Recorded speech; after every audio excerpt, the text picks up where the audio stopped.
Salut tout le monde, salut les cinéphiles, bienvenue pour une nouvelle critique. Alors aujourd'hui on va parler cinéma et on va parler de Boy Kills World de Moritz Moore. C'est parti. Boy est un sourd-muet à l'imagination débordante. Lorsque sa famille est assassinée, il s'échappe dans la jungle et est entraîné par un mystérieux chaman à réprimer son imagination enfantine et à devenir plutôt un instrument de la mort. Alors, on va parler un petit peu cinéma, je pense, parce qu'on va parler d'un film qui n'est pas forcément encore sorti en salle, qui s'appelle Boy Kills World de Moritz Moore. Et c'est un film qui avait l'air un petit peu surprenant parce que, en le voyant passer, on se disait que c'était encore un film série B, directement en VOD, avec peu de moyens, un petit peu tout ce qui sort toutes les semaines, tous les jours, tous les week-ends, des films qui sont pas forcément très très intéressants, avec une affiche plus ou moins peu originale. Et à côté de ça, je voyais sur les réseaux sociaux des gens qui trouvaient ça très très intéressant, voire un petit peu surprenant, de qualité. Donc moi souvent quand j'essaye de regarder un film ou une série, c'est parce que j'essaye de choper un peu le bouche à oreille et de voir un petit peu sur les réseaux, voire dans mon entourage, ce que les gens aiment, ce que les gens ont vu. Et quand il commence à y avoir plusieurs personnes qui racontent la même chose, j'essaye de me lancer dans le visionnage pour me faire mon propre avis. Donc Boy Kills World, c'était un petit peu ça. Et donc je connaissais pas le contenu, je connaissais pas non plus le réalisateur, parce que Moritz Moore, c'est un cinéaste que je connaissais pas, et visiblement c'est son premier film. Donc c'était assez original de voir un premier film, avec tout ce que ça comporte comme nouveauté, comme originalité, et puis de creuser un petit peu le projet par rapport à comment il en est arrivé à réaliser et à monter ce projet. Et bizarrement, en lisant un petit peu quelques informations autour du film, j'ai commencé à percevoir qu'il y avait un certain Sam Raimi qui avait mis son nez là-dedans et qui a donc vu les premières images de ce film en production et qui s'est lancé un petit peu dans l'envie de produire ce film. Donc si Sam Raimi s'intéresse à ce genre de réalisateur, alors un jeune réalisateur allemand qui a une quarantaine d'années, donc qui est plus ou moins jeune, mais qui est pour le coup très très jeune dans sa filmographie parce que c'est sa première réalisation. Mais moi, associer un projet comme ça à Sam Raimi, qui tombe amoureux du projet, qui a envie de le produire, je me suis dit, eh bien c'est le moment de regarder ça. Donc je me suis lancé dans le visionnage et c'est quand même très très très intéressant. Alors, est-ce que j'ai aimé ou est-ce que je n'ai pas aimé Boy Kills World? Eh ben j'ai adoré. J'ai adoré et j'ai trouvé ça extraordinaire. J'ai trouvé ça excellentissime. Ça fait longtemps que j'avais pas vu de la folie. De la folie au cinéma, mais de la folie dans le bon sens du terme. C'est-à-dire de la folie mélangée avec de la maîtrise technique, de la maîtrise cinématographique, un film très codifié, un film très postmoderne dans le bon sens du terme en rapport aux influences que peut avoir ce réalisateur allemand, Moritz Moore, qui a une sacrée patte cinématographique. On est dans un film qui est complètement barré dans le sens où c'est une comédie d'action mélangée au revenge movie, mélangée avec du kung-fu. Vous allez voir, c'est un film qui est d'une richesse absolue avec une multitude de références et de genres cinématographiques intégrés là-dedans. C'est vraiment un film, je disais postmoderne, mais aussi ultra-moderne dans l'époque dans laquelle on vit, qui peut plaire alors peut-être pas aux enfants parce que c'est plutôt violent, aux adolescents, aux adultes, aux cinéphiles qui vont se retrouver forcément dans cette façon de faire des clins d'œil à des tas de cinéastes, à des tas de genres, à des tas de projets qui ont cartonné dans les années passées. Et donc Boy Kills World, c'est un truc qui est complètement fou et complètement assumé. On est dans un truc, comme je vous l'ai dit, Sam Raimi qui a mis son nez là-dedans. Donc Sam Raimi, on connaît sa cinéphilie, sa connaissance du cinéma, son cinéma à lui qui a quand même été extrêmement riche en termes de succès et en termes de qualité, hein, que ce soit les Evil Dead ou les Spider-Man qui ont été excellentissimes dans les années 2000. Et donc Moritz Moore, je pense qu'il fait partie de cette famille-là, voilà, de ces cinéastes qui ont envie de raconter des histoires simples, parce que Boy Kid War, c'est une histoire simple, c'est un revenge movie, hein. C'est un gamin qui va voir sa famille tuée et qui va vouloir se venger dans une société un petit peu dystopique où la dictature règne, où le pouvoir règne sur le peuple, et lui va à lui seul essayer de faire tomber la reine mère de cette dictature complètement folle. Donc on est dans de la science-fiction, on est dans de l'action, on est dans du revenge movie, on est dans tout ça.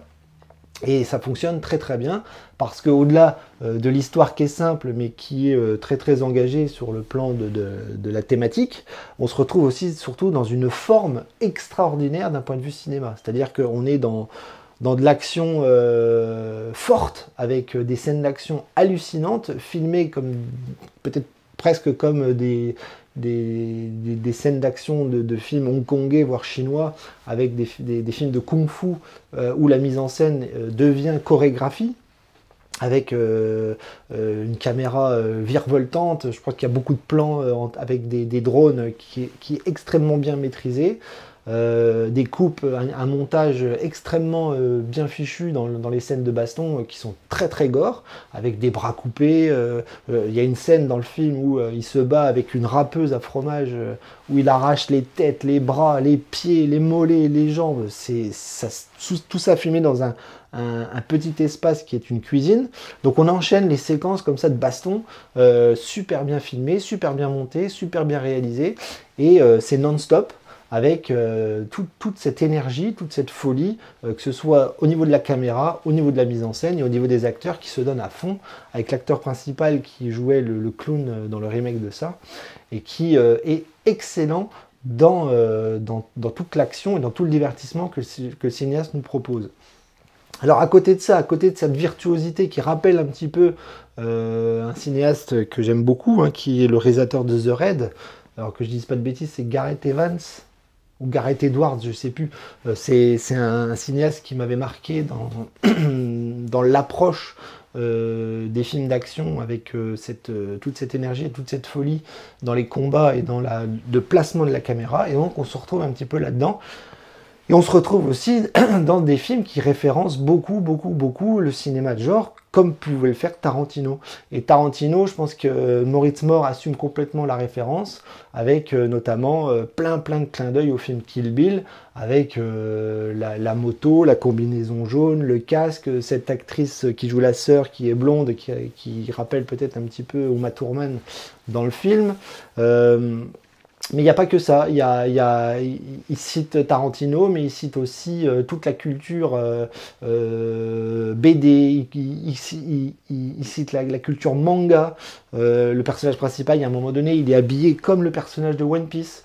Vous pouvez comparer, avec un pantacourt, avec un gilet rouge à manches courtes, avec des bras plutôt longs, où il met des patates à tout le monde. Donc il y a des clins d'œil à One Piece, il y a des clins d'œil à Tarantino, il y a des clins d'œil à Sam Raimi, il y a des clins d'œil à Terry Gilliam, il y a des clins d'œil, il y a une richesse dans la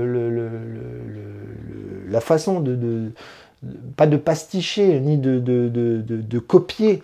Non, c'est vraiment des clins d'œil assumés pour le cinéphile et pour lui en tant que cinéaste, parce que je pense qu'il est imprégné de toute cette culture-là. Donc il y a le jeu vidéo, il y a le manga, il y a le cinéma de genre, il y a Tarantino, il y a toutes les références qui sont d'une richesse absolue dans le film, toutes maîtrisées du début à la fin, dans son scénario, dans sa narration, dans sa réalisation, dans sa mise en scène, et dans cette folie de l'action qui est non-stop et qui est super bien foutue dans la chorégraphie, dans la mise en scène et dans l'action pure qui est quand même présente du début à la fin du métrage. Donc rien que pour ça, c'est jouissif. C'est vraiment jouissif. Bon, ben, par rapport à ce que je viens de vous raconter, ma note est plutôt significative, hein. J'ai mis un A-, A- qui signifie excellent film pour moi. Alors j'aurais pu mettre un A+, qui aurait été un chef-d'œuvre. Non, non, non, non, non, non.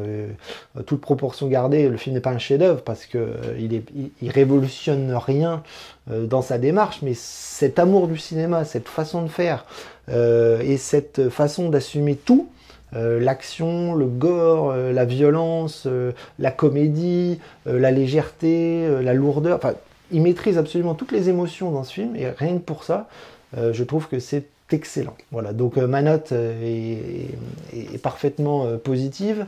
Elle est vraiment le reflet de ce que j'ai kiffé dans le film. Je me suis pas ennuyé une seule seconde. Et c'est rare de voir des films qui sont aussi intéressants. Alors c'est une production américaine, mais pas que. Hein. Il y a l'Afrique du Sud qui produit aussi. Je crois qu'il y a l'Allemagne, mais je suis pas sûr. Mais voilà, c'est une coproduction, mais waouh, qui envoie du lourd, qui envoie du pâté et qui est très très très rafraîchissante. Et ben voilà, j'espère que ma note vous aura donné envie de voir ce film super bien foutu, super bien divertissant, super bien ficelé. Voilà, c'est un cinéaste qui est amoureux du cinéma, c'est un cinéaste qui assume ses références, qui assume sa culture, qui assume aussi la nouvelle génération et cette façon d'emmagasiner tout plein de cultures modernes et contemporaines. Et ça fonctionne. Voilà, ça fonctionne. C'est son premier film en plus, donc il y a vraiment une grande maîtrise qui me donne envie de voir la suite. J'espère qu'il sera plutôt pris sous une bonne aile au niveau des futurs projets, des futures productions. Mais ça donne envie de voir la suite, ça donne envie de voir ce qu'il a dans le ventre pour enchaîner les projets, les scénarios. Et voilà, on va attendre et on va surveiller ce réalisateur qui est quand même très très très intéressant. Donc sur ce, je vous laisse. J'espère que cette critique vous aura donné envie de voir Boy Kills World. Et en attendant, je vous dis à bientôt pour une nouvelle critique. Hein. Abonnez-vous pour faire plaisir.